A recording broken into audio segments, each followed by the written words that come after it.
Congress has a new House Speaker tonight, ending 3 weeks of uncertainty and chaos that along the way crushed the hopes of a string of high-profile Republicans, all seeking the job after Kevin McCarthy was booted from the post.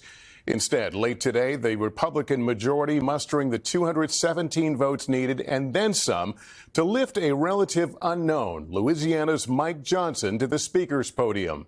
Johnson, a hard-right conservative who in just hours was propelled from a minor party leadership role to second in the constitutional line to the presidency.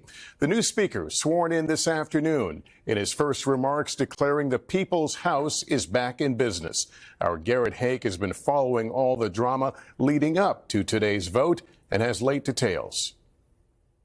After 3 chaotic and leaderless weeks, tonight the House once again has a speaker. The Speaker-elect, Mike Johnson from the state of Louisiana. Louisiana Republican Mike Johnson elected on a party line vote with the support of every Republican, every Democrat opposed. A stunning rise for the Trump ally and low-ranking member of the GOP House leadership team, now second in line to the presidency. The challenge before us is great, but the time for action is now. Johnson is a staunch conservative on issues like abortion and government spending. He also played a key role in efforts by then-President Trump to overturn Joe Biden's electoral victory in the 2020 election. History noted by Democrats today. Joe Biden won the 2020 presidential election. No amount of election denialism will ever change that reality. Are you worried that a Speaker Johnson would again attempt to overturn the election? No. Johnson's election caps a turbulent month for the House, beginning with the ouster of former Speaker Kevin McCarthy and the elevation and withdrawal of 3 other GOP nominees before the party settled on the relatively unknown Johnson late last night.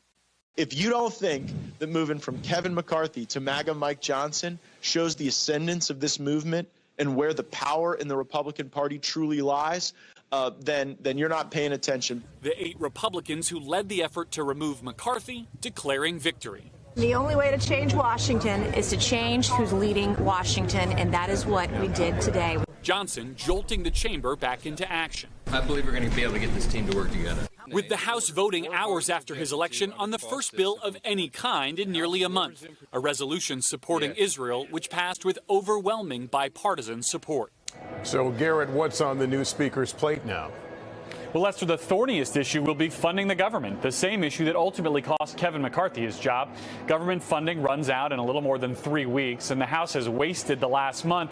So the new speaker will need to put a plan in action soon to avoid a shutdown just before Thanksgiving. Lester? Garrett Haake at the Capitol. Thanks. And I'm joined now by Kristen Welker, the moderator of Meet the Press. Kristen, you have new reporting about how all this came together. Lester, that's right. The newly elected Speaker, Mike Johnson, is the son of a firefighter, a cultural conservative, as you just heard Garrett say, definitely not a household name. But look, he won support from GOP moderates in part because they were under so much pressure. As one told me this afternoon, you can't let the perfect be the enemy of the good. Now, Johnson will likely have a steep learning curve as someone who has never been in a top leadership position. He represents a ruby red district in Louisiana and now has to hold together this razor-thin Republican majority. So it's going to be tough. Before I let you go, a headline of the former President Trump's civil trial today. What happened? This was a dramatic turn of events, Lester. Former President Trump stormed out of a Manhattan courtroom after a tense day after the judge refused his attorney's request to dismiss the case.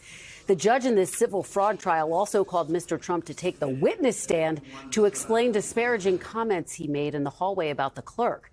The judge said those comments violated a gag order barring Mr. Trump from making personal attacks. The Republican frontrunner was fined $10,000. Outside court, Mr. Trump insisted he has done nothing wrong. And Kristen, a little news of our own to share with folks. You and I will be moderating the Republican primary debate on Wednesday, November 8th, live from Miami. Hugh Hewitt will join us as well. And Kristen, there will be, I suspect, a lot to discuss. A lot to discuss. Looking forward to it, Lester. Absolutely. Thanks very much.